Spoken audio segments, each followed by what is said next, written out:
Folgers because y'all probably didn't hear nothing I was saying. What? 1 sec. Let me just. I'll get an echo here, but let me just turn this thing off mute for a second. I think I got it set up now. I got the audio right now. I think maybe I got the audio right. Oh man, that was man. No. Oh, no, it's coming in now. You're good. No. Now I'm coming in. Yeah. Wow. Hi, I'm Stash Cairo, and we're back. Let me grab my bag of candy again. I just got this couriered in from London, 20 bags. Came in an hour ago, DHL. There. That's the thing I'm passionate about. Where were we? Oh, yeah, movie theaters. Oh, start over because nobody caught that. And you about to make a great point. Matter of fact, we're going to go back and edit this video and kill that whole thing. So, and that's my fault. Yo, put that on me. That is Marcus L-Spade Johnson's fault right there. But sorry, continue, please. You was talking about that. What you was talking about? HBO? Yeah, what I was saying was HBO or one of the chains, or rather one of the studios, announced that they were doing all of their 2021 movies. They were streaming them on HBO Max, and I know Christopher Nolan's having a major heart attack, and Gilles, whatever his name, the French Canadian director, who's doing Dune and did Blade Runner last year. They're massively disappointed. But the bigger issue is what's going to happen to theaters. Now, I don't believe they're completely over, but what's going to drag your butt onto the set? 3D, IMAX, high frame rate, big sound. I hate 3D. Big pictures. But you know what I'm saying. But I mean, I hate 3D movies. They suck. But it's not even that. It's what I'm saying is the whole tent pole element that you can't get at a home theater. That will bring people out. But how many movies is that? Forget the rom-coms and the dramas and the small movies. Anything that's going to drag people into a theater these days, then, is going to be a massive kind of tent pole, big production, science fiction, comic book, horror, something film that you can't really get the same experience. I don't think people don't care. I think people don't care about that anymore, man, to be honest with you. Like, now, I feel you about the theater experience, like going there, walking through the hallways and getting ready, getting that high, salty, overpriced popcorn and then the soda tastes like water. Yeah, I mean, I love that experience, but I don't think that's going to be enough to stop people from, like, streaming on demand. And now you get releases, like, on demand, now streaming on HBO. Oh, man. The game is over, bro. It's over for the theaters. That's what's going to shut them down, bro. It's over. Shut them down. Yeah, I don't think they're going to shut all of them down, but yeah, the majority of them. I don't know. I really am very. Yeah. Uncle Stash, let me tell you something. The theaters are about to become Blockbuster, bro. The Blockbuster video now, man. Nobody going to care no more. Because I'm telling you, the next thing is going to be virtual reality. Right now, you're an Oculus. What's it called? Oculus? Oculus Quest 2. Yes, you have the Oculus Quest 2 right now, right? Now, let me tell you something. Would you rather go to a building and leave your house, or would you rather have a movie streamed directly into that headset? Well, ideally, if it's some massive film that I really want to see, and I want to fondle a woman's breast while I'm there because I'm taking her for a date, then yes, I would rather go to the theater. Otherwise, I'll watch it on my Oculus. Breast fondle at the house, man. If y'all both got 2 headsets, you talking about that's like ultimate breast fondling opportunity. What the hell are you talking about? I mean, that seems like better breast opportunities of fondling. Yeah, okay. Yeah, fair enough. I mean, I like fondling a good breast disease as much as the next man. I'm just saying. It just seems like the opportunity for breast fondling is higher at the house. That's a great first date. Why don't you come by my place? We'll watch a show on the Oculus Quest on my bed while I fondle your tits. Hey, man, that's a great date. That's a first date. Yeah, that's a killer date move. Yeah. I mean, I would love that date. That sounds great. Like, look. So I would love that date too, but your average woman would be, let's not say we did. First, buy me dinner. I think you're dating the wrong women. I know a couple women that be like, hell yeah, that'd be awesome. Yeah. Thank you. You can at least kiss me if you're gonna fuck me. You know what I mean? I mean, I guess I do, but I mean, it's so weird though, right? Because like the first date is always that date where you try to set the tune and the tone for the rest of the relationship. Yeah. But like, the older you get, you don't even care no more. It's like, so what we doing? like, is this gonna happen? Like, if it ain't, it's cool, but I'm just trying to see where we at. Like, you young kids don't know anything about that. Like, right now, y'all still BSing and playing around, trying to see if she like you. But when you get older, when you hit those 30s, dating is like, so, yo, Are we doing this or not? Are we about to get this popping? Nobody cares about your image. Nah. Like, come on. Yeah, that's so true. Yep. Guess what? You're 40 years old. People know you're not a virgin. Exactly. You know? It's exactly, bro. Like that mystique and majesty gone.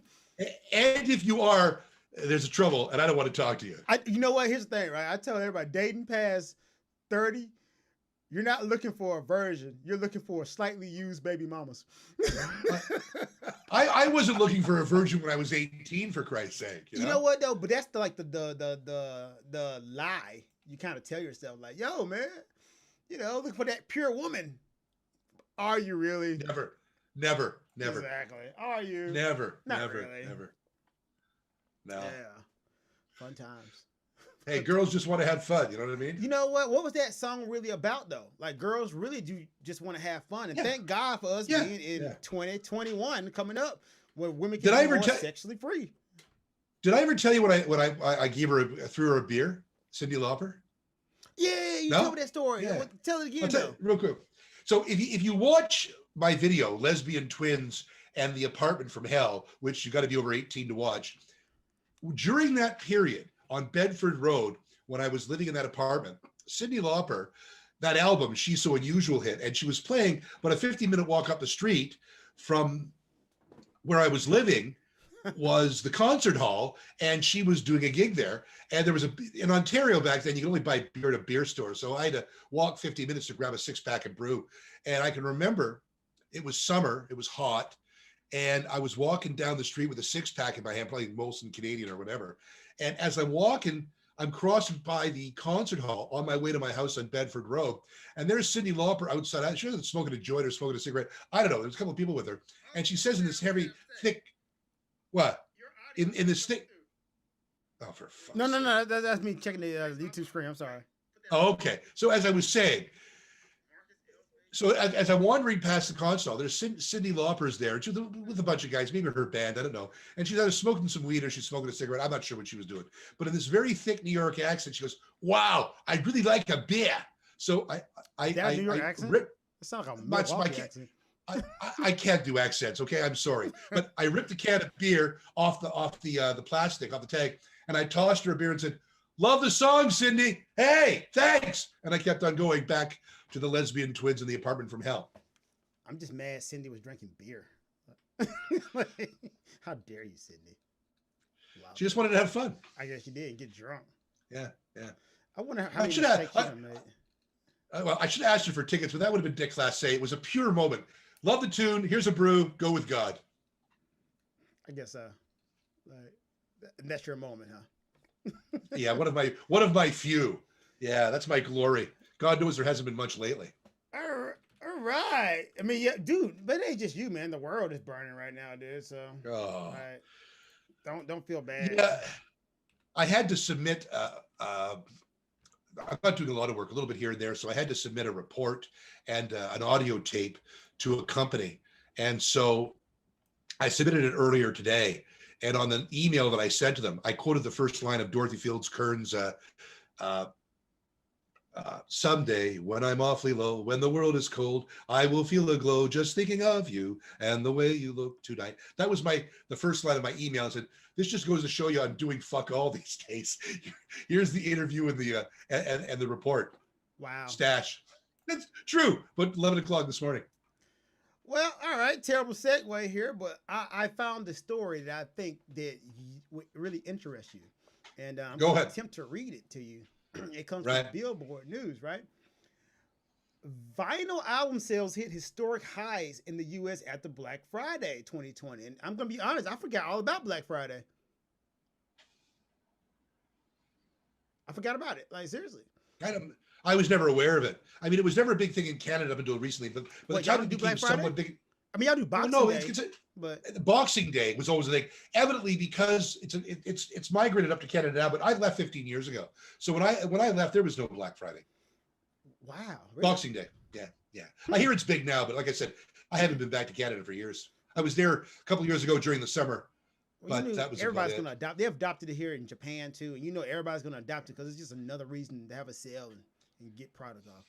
So Yeah, it's yay, true. capitalism. We knew that was going to happen. Yeah. But yeah, vinyl album sales hit historic highs in the U.S. after Black Friday of 2020. Man, like seriously. Well, but vinyl provides something. You know, I bought vinyl when I was a kid, and in the early mid '80s, that's when the switch to CDs happened. But although I like the dynamic range of CDs, it does lack a certain warmth. So if you're listening to an MP3 or a streamed audio versus a CD, really it's very much the same animal. But there's a warmth to vinyl that you just don't have with CDs. So I can see how with the decline of physical media, you've got a specialist media now like vinyl, which actually does provide extra value. And we were at Mega's place, and he had those really cool 12-inch, you know, like the grape chew, the marble vinyl, the red vinyl, very, very cool looking, as opposed to the anonymous CD or the download, which is even more anonymous. And you know, I just find it funny. Let me read a piece of this article real quick. And I apologize for my bad reading off top. It says, in the week of November 27th, December the 3rd, 1.253 million vinyl albums were sold. The largest sales week for the format since Nielsen Music MCR data began electronically tracking music sales in 1991. It's only the second time that weekly vinyl sales surpassed 1 million in the Nielsen music era. The last time it happened was just under a year ago when 1.2 million were sold in the week after December 26th. So this is my thing. People are actually going out and physically buying stuff again. I thought it was over for that. No, I mean, 1991, vinyl was still a mainstream product, but it was in severe decline. But by 92-3, it had pretty much disappeared. Everything was CD. But one of the things that I really lament was the demise of cover art. You know, if you look at Sgt. Pepper's as an example, you know, once you shrunk everything down to CD size, that was the end of the great cool covers. You know, I actually remember. I'm sorry, I remember. Didn't mean to cut you off, but I remember the inside artwork too in CDs. I used to like reading the booklet inside CDs. Sure. Yeah. I'm sorry, continue. I apologize about that. No, that's really all I was saying. But I can understand the vinyl. CDs to me are just cold. I don't mean that in a bad way. They're just a reproduction medium and very much akin to downloading, less convenient. Whereas vinyl has a value add all its own and a different sound. And you do have the extras, the cover art, etc. So I can see them as a specialty product. Yeah, and no, man. It's kind of weird because I'm a DJ, right? And I actually started DJing on vinyl. So I love vinyl. I love the feel of vinyl. I love the sound of vinyl. Like you said, you get an analog warmth that you can't get from digital out of vinyls. Even the feel of it, like when you're scratching on vinyl is just, man, magic. I tell anybody, like. Well, I haven't been a radio announcer for a long, long time. And when I got out of the game, they were just switching over to CDs, to carts. But when I was a DJ, for the most part, a radio announcer, it was, you know, you were queuing up analog records, 12-inch records, the odd 45, and sometimes a cassette tape, but mostly albums. And, you know, you'd have to physically get them all synced up. We've talked about this before, I believe, on Sultans of Swing. But we talked about that. And nowadays, stations, there's no more promos that you have to cart up, and there's no more times that you have to do and music that you have to get. It's all done for you. And it's at the stage now where even announcers don't even have to be there. It's all automated. You pre-record all your tracks and bang, it's done. So it's one thing to pre-record all or have your music selected and all your adverts, your promos, etc., ready to go. All you have to do is push a button. That's just easy. But the moment you take the announcer out and you replace him or her with a pre-recorded voice, oh man, you sound like Rick Beato. He's a smart guy. What's the point though? I can remember I worked at an AM station in downtown Toronto, and just in case there was no announcer and all you could afford was an operator, they had a series of what are called radio cards. They look like 8-track tapes, and you'd put your promos and ads on them. And they used to have these multi-punch tapes, which means you could punch it in a different loop, a different song, or a different promo would come on, and it would be, it's 12 minutes past the hour, it's 13 minutes past the hour, it's 14 minutes past the hour, and you have, it's the top of the hour, it's the bottom of the hour. And so if there was no announcer there on those rare occasions, you just find the appropriate cart, put it in for your time check. But now these darn fangled machines are taking over. Go on, pump your fist and tell these kids to get off your yard, man. Because it's not. Well, we talked about this. Radio's dying, and one of the reasons it's dying is it's not providing anything. You know, if you're looking just for music, well, there's very little new music being played on the radio. It's mostly you know the greatest hits of when you were a kid, which is fine if you want to hear your old stuff, but not good for new stuff. And the whole notion of an active voice, someone that a man, a woman, whatever that you like to listen to, who's interesting, that's gone. Plus, it's all homogeneous now, man. You hear the same very song, homogeneous. Like, every 15 minutes. They play like the hits. Yeah. And it's like the rotation is super terrible. But it's not just radio's dead right now. Concerts are dead this year. Like a lot of musicians, man, like say what you want, but touring is how a lot of these guys get their money. But well, that's nowadays. It used to be you lost money on touring, you made your money on album sales. Now it's flipped. There's no money in music. Mm-hmm. Oh, did you read what Nile Rodgers said day before yesterday? No, what did Nile Rodgers say? The homie Niles. I love Niles. Yeah, brilliant guy. And he was saying that he's been making all his money on his tours, and he's doing quite well, supporting his organization. But he literally did an audit of all the various streaming services and how much money he was making off the stream. None. And he said, none. And this is Nile Rodgers, man. Yeah, this guy he's got a piece of action on so many different things. He's making nothing. And there's an article in the BBC, why are British songwriters driving Uber? Whoa, really? Big hit songs, the streaming services are treating them like sales, not rentals, or not airstreams, not airplays. So they're not paying the songwriters. But you know, that's the thing though, right? Like remember that last live stream we did when I was talking about the music union was trying to get Spotify to pay at least 1 cent per stream. That's what it comes to. Like all these streaming providers do. They're really, and I'm talking from experience, bro. Like for myself, I have like multiple songs on Spotify right now that have like over 100,000 streams, man. And I didn't get really nothing for that, dude. Like pennies, I tell you, for those. Especially when I started doing the splits and the publishing, bro, I ain't getting no money from that, dude. It's really tours and getting people to buy your music for films. That's where I make my money at, dude. But like streaming services, nothing, man. Not a damn thing. So yeah, Niles, I feel you. Yeah, totally. He's going on about it, and they're trying to in the UK. They're trying to get legislation to change this accounting practice that a stream is not a sale of a song; it is a radio play, and therefore you need to pay the artist accordingly. And I would agree with that. That's good, man. Good job, our friends the Brits.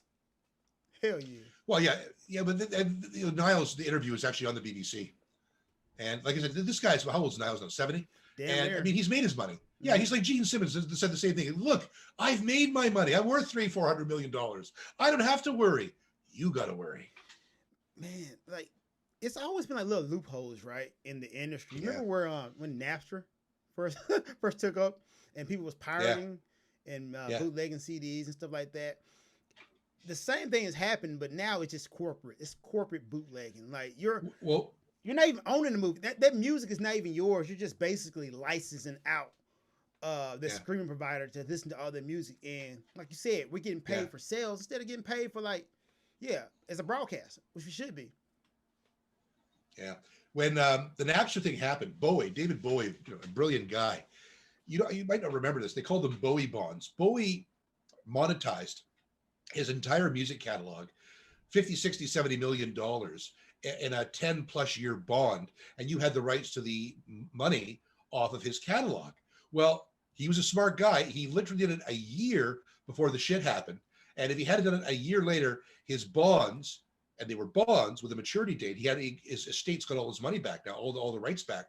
But if he had done it literally a year later, then it wouldn't have been a fraction of the value that he did.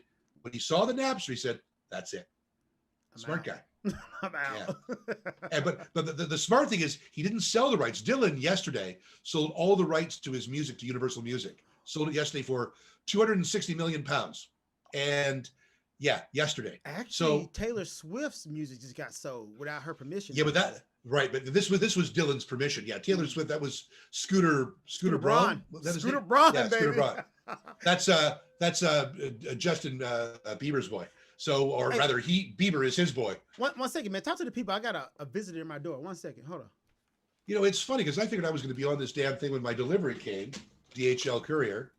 But as it turned out, it didn't happen. No, seriously. So I know Taylor Swift has talking about re-recording all her songs because she's not making any money. I don't blame her on that one. And, you know, Justin Bieber, there's a guy, man. I nothing against him. I could be a fellow Canadian. And I know he's worth a fortune. And obviously I'm clearly not his target audience. I don't think I know a single song of his. What was that one? Baby? I can't. I'm not dissing him. I don't know much about him except he's from the Toronto area and he's worth bajillions of dollars. But that's about it. Oh, I'm hearing someone come back. What do you got there, Lord Spade? I don't know, man. Let's see, what is it? It's EMS. It's not candy from Europe. It's from Australia. Ooh. So that's a thing. From Australia. Yeah, it's Australian good. Maybe it's kangaroo meat. I did not send you anything from Australia, so it's not me. Are you sure? I mean, it could be you. Nah, believe me, I would have known. What, you got some package from Australia? Yeah, I'll open it up later though. It's probably some books I ordered. Yes, people, okay, I read books. Like, oh my God. The black man reads books.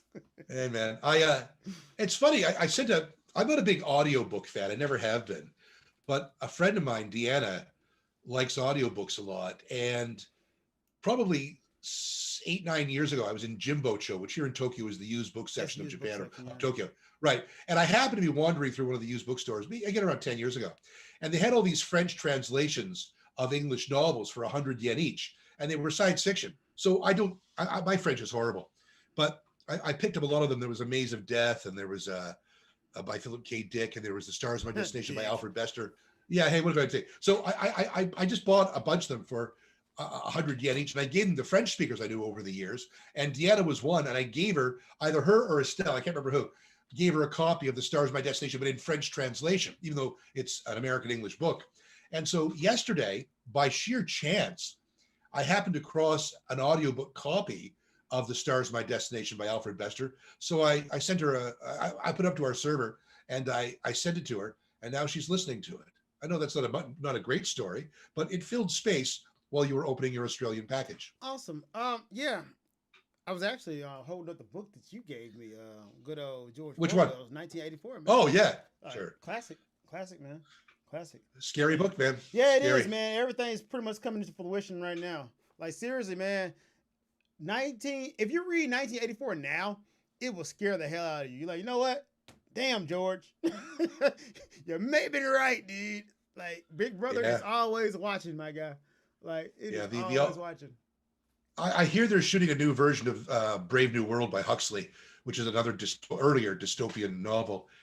And I hear it's coming out next year on, might be Netflix, might be Apple, whatever. Okay. And also I'm kind of pumped to hear that the new Dune is coming, even though I'd rather see it in the theater. It's going to be released on, might be HBO Max in December 15th.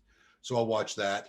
And then the new Wonder Woman 1984 is going to be out in a couple of days, maybe tomorrow. All right. Now, speaking of dystopian worlds, man, one show that you've been trying to get me to watch, and I think I'm like the only black person who hasn't watched this show, but you told me it was great, and everybody's telling me it's great, is Lovecraft Country. Yeah, I wouldn't say it's great. I think it has a problem with its narrative, but the acting's terrific, and the production's terrific, and it's thematically, there's certainly some very strong things to it. It's worth watching. I haven't watched it yet. I'm gonna get around to it. It's not like you said you'd watch it back in June. I wouldn't hold that against you. Man, I was busy, bro. I was busy. Like, was I busy? Like, I was busy quarantining or something. I don't know. Like, seriously. I've been quarantining here since April. Yeah, you have been on the long road. Yeah, I'm beyond nuts these days. I can't take it anymore. I'm literally falling apart. Well, you know, they're supposed to be locking down America again, and actually, you know, I DJ still part-time during this. They started it up here in Japan, and I want to say August. They started letting us do like DJing again, limitedly, and then in October they kind of eased up the restrictions. But now they're putting the restrictions back on. So now all the clubs have to shut down at 1 a.m. now here in Japan. I heard that Manitoba, Ontario, and Canada, British Columbia, they're all closing all the bars. They're back to a massive lockdown because there's a big, second wave. I don't know. I mean, it's pretty minor. Let's be honest. Here in Japan, this is about as minor as it gets. Japan. Like seriously, we lucked out, or maybe we're not lucking out. They're not telling us, but whatever it is, we're doing pretty good. If you got to be someplace, this is a pretty minor. My so-and-so died. Look, I'm real sorry they're dead, but there's 125 million people here, and you can count the number of dead and sick. I mean, it's tiny. It's one is too many, obviously, but what the hell? There are places where it's just running rampant, under control. Yeah, we definitely lucked out a lot over here in the land of the rising sun. But like thoughts and hopes for everybody else in the world. Y'all take care of yourselves. Now, before I forget, man, there was a big pay-per-view fight 2 weeks ago of Mike Tyson and Roy Jones Jr. Now, I actually did a live cast on this like 3 months ago when I first heard this fight was going to happen, saying that I wasn't going to watch this damn fight. But and true to my word, I did not watch that damn fight, man, because the whole thing reeked of desperation, man. Like seriously, I was like, oh man, these folks must really need the money, bro. Like seriously, I don't want to watch 50-year-old men beat each other to death, bro, because that's literally what you're doing when you get in the ring. You're beating the other man to death. That's why I didn't ever go pro as a kickboxer, because I don't have that killer instinct. Like I like to fight, I like to scrap, but in order to be a professional fighter, you gotta want to kill somebody when you get in that ring, bro. And I don't have that killer instinct like that. So to see two 50-year-old men like washed up past their primes, and let me go ahead and say this, yes, I don't want no problems with Mike Tyson or Roy Jones Jr. right now. If they hit me, yes, I'll probably die. But I'm just saying that out of their prime. So I had no desire to watch that junk, and I didn't. Did you watch it by chance, though? Didn't even hear about it other than you mentioning it. Wow. I didn't. Huh? Well, yeah, but don't forget, horse racing and prize fighting, in terms of their popularity, the decline is monumental. Really? Yeah. I wouldn't say, prize fighting, yeah, because you got the UFC and other it's all down, and straight up boxing matches. I mean, you obviously have exceptions for the big matches, but generally across the board, way down. And horse racing, you go back to 1960 or therearabouts in the US, it was about the #1 sport, spectator sport. Yeah, I heard now that. Yeah. it's pretty much gone. I mean, you're in Arkansas, your home state. That dog track just shut down in West Memphis. Did, man. That was a staple in West Memphis, man. The South I was there Park. Yeah, he told the story, man. Yeah, I was there once. Yeah, that was it's right next to the projects. Like literally. Yeah. Like right behind the dog tracks of the projects. I used to hang out at. Wow. Yeah. Like seriously. And guess who works at the dog track? People from the projects. Not people from the projects. Yeah. You know what? I've never worked at a place that gambles, but let me tell you something, man. The dog track and Tunica, them ain't places that you really want to go, man. Like for the mystique, like Vegas has a mystique about it. Once you hit Vegas, you feel like you're somewhere. But like any other place that try to do Vegas like that, it becomes depressing. Like Atlantic City, Tunica, Indian Reserve casinos. Check out Macau. Macau is amazing. But I was only in Vegas once in my life. My late buddy Daniel and I both managed to have massively bad fights with our wives on the same day. So we buggered off to So we buggered. Let me show. I've told this story before, but we flew down to Vegas for a couple of days, both of us depressed as shit. And I knew I was about to leave the shopping channel. I knew my marriage was about to end. He was in the throes of a new divorce with his wife. It was a bad time, miserable time. And I'm not a gambler. And I realized that Las Vegas really is the coldest place on the face of the earth. Now, saying that, when I got home, I was home 4 or 5 days. I was gone 4 or 5 days. And I lived right down near, 2 minutes from the Eaton Center in downtown Toronto. I had a condo. So I get into Pearson Airport. I take a hack back downtown. I got my bags. I take the elevator up to our condo, by Bay and Young, or rather Bay and Dundas. And I get in, and oh God. My now long ex-wife is in the kitchen. There's the front door, little vestibule, hall. On the right is the kitchen. So throw my bag down. I'm gone 4 days, whatever. Hi, I'm home. This is my wife. I'm here. And then the famous line of all time. I say, did you miss me? No.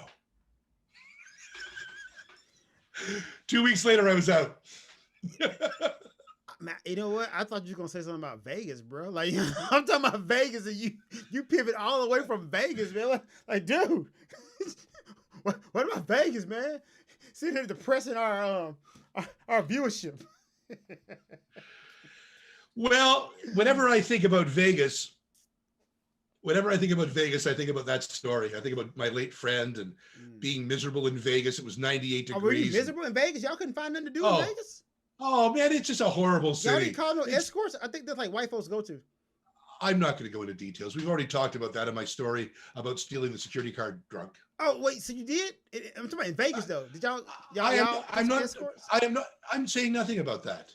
Okay, I'll wink twice if you got some escorts. I wink. I wink not at all. No, we just drank beer and we gambled some. Nah, if you want to man, hear the drug, if you want to hear the drug and hooker story, that's stealing the security card drunk. All right, I hear what you're saying, man, but I'm trying to get to the bottom of this Vegas trip. Like, I know what goes on in Vegas stays in Vegas, so I shouldn't be talking about it now.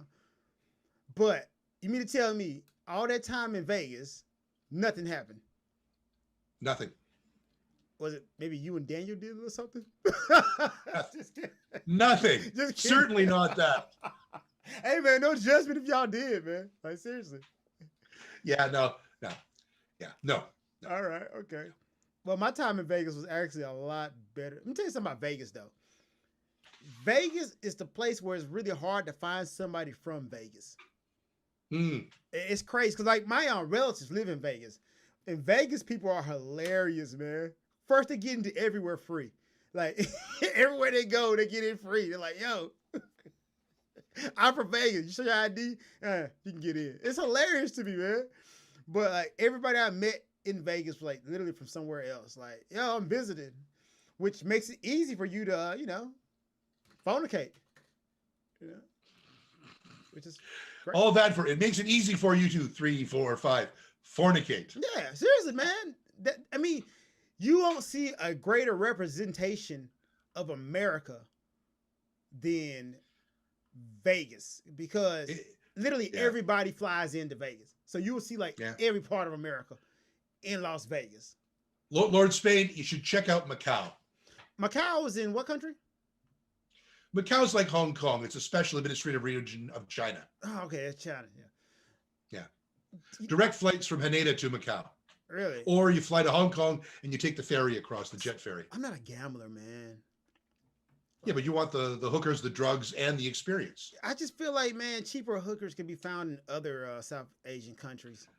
Oh, yes, much cheaper hookers. Not that I would know about that, but absolutely true. I'm just saying, from what I did my research, I found that out. Empirically speaking. Yes. Yeah, just saying, when you do the conversion rate for yen to other to other, you convert those Thai baht or Filipino pesos into yen. Yeah. Hey, like this, man. Just feel like I'm getting more value in other countries. More bang for your buck. Well, here's the thing, right? Like some of these countries, which is sad, like most of their economy is based on like the sex trade, which I think it all should be legal. But the thing about Japan has a thriving sex industry too, but it's just so damn expensive here. From what I heard from research. Yeah. Everything is expensive here. Right. Why is cheese so expensive here, man? Yeah, cheese is expensive, isn't it? Super expensive here. Like the little things here in Japan really cost a lot. And we did a random show, me and Lex, our friend Lex. How's Lex doing? Man, he's okay, dude. Getting a lot of acting jobs, taking my money from me. Yo, Lex, say hi. But yeah, we was talking about like things that are really expensive. Like the PlayStation 5s are actually cheaper in America than they are in Japan, and the things are made here in Japan, which is crazy to me. I'm just like, why? Why is everything so expensive? And I think maybe it's because, all right, I mean, when you think of made in China, what do you think? Quality, not quality. In China? No, lack of quality. Okay. Made in Japan, what do you think? Quality. Exactly. That's the thing, right? And I was telling them that, like, the made in Japan name, and maybe this is our sensibilities and where we get it wrong at, but it's synonymous with quality. When you think made in Japan, you're like, man, you know what? It's going to be some high artisanal quality stuff. When you think made in China, and this could be our fault for thinking this, but I think cheap. I just do. I seriously think cheap when I think made in China. Well, back in the 60s, they used to say that about Japanese products. Made in Japan was cheap. And that Really? didn't change until the 70s. Yeah. With the Toyotas and then the electronics industry, Sony, et cetera. It used to be, Japan was like that, right up into the 60s. But that expression, you know, made in Japan, that lost currency by the late 60s, early 70s. Well, I know guys right now still riding around an 89 Toyota Corolla. Oh, man, Toyota's great. Yeah. Quality, baby. That 89 Toyota Corolla, man. Take the licking and keep on ticking. I swear for crackers. My Uncle Joe bought a 66 or 7 Toyota Corolla. You have an Uncle Joe? Well, actually, yes, he's 100 years old. Just turned 100. I'm not going to lie, man. Like, peace and love to Uncle Joe, but the whole name Uncle Joe just sounds like somebody untoward. Joe. No, he was on the, my father was in the Royal Navy during the war. My Uncle Joe was a merchant marine. So he got torpedoed and, you know, sunk in the Atlantic during the military convoys. Yeah, brave guy. Props to Uncle Joe, man, out there, man, risking it all. Oh, yeah, brave guy, absolutely. Uncle Joe, he says he's 100 years old right now? He's either turning 100 soon or he's just turned 100. I talked to my brother. Shout out to Uncle Joe, man. You know, doing that thing. You can find out his diet, man. I'm trying to leave. You know what? I'm trying to like at least live to like 89, but admittedly, any day after 60 is borrowed time. So that's great. That's next year, you know. Oh, that's right. That's right. you hitting around that corner. Oh yeah. Hi there, Cairo. I'm on borrowed time. I'm not gonna lie, man. 60 is when it all comes down. The decline happens super quick in 60. Oh fuck! Give me a break. I might as well just jump right now. I ain't gonna lie, man. Like seriously, like all the bad stuff happens like when you hit 60, man. Like 60, 65, man. Like, oh, the decline is so quick. You start getting degenerate bone disease. Like seriously, that's like if you fall and slip, all your shit is broken age. And my cock is gonna fall off. And yeah, I get it. Yeah. Oh yeah, man. Like you better keep them pills handy, buddy. I'm telling you, man. 60, man. Woo, that's some scary time, man. Like, so tomorrow when I go to the osteopath, I should just say to him, "Yeah, I'm 60." He'll go, "Yeah, I get it. That's why my leg is fucked." Might just hand you a pistol. You want to end it off? I kid, guys. I kid, man. I'm not ageist. Yeah, like somebody gonna leave a comment like you age as fuck. But no, I kid, guys. I kid. I totally kid. Okay. My small bladder means I'm going to go take a piss in a second or two. Well, I think, man, we got an hour in anyway, man. I think it's about time we cut that down. Of course, I'm going to have to cut the first 20 minutes out because there's no sound from you. Jesus Christ. Yeah, okay. Fair enough. All right. It's been a pleasure. Oh, well, I want to mention one thing. We're going to fight for our right to partay.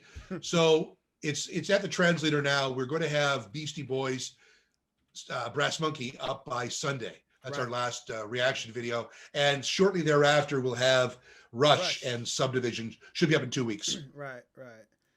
And on that note, man, we're going to be out, guys. We out.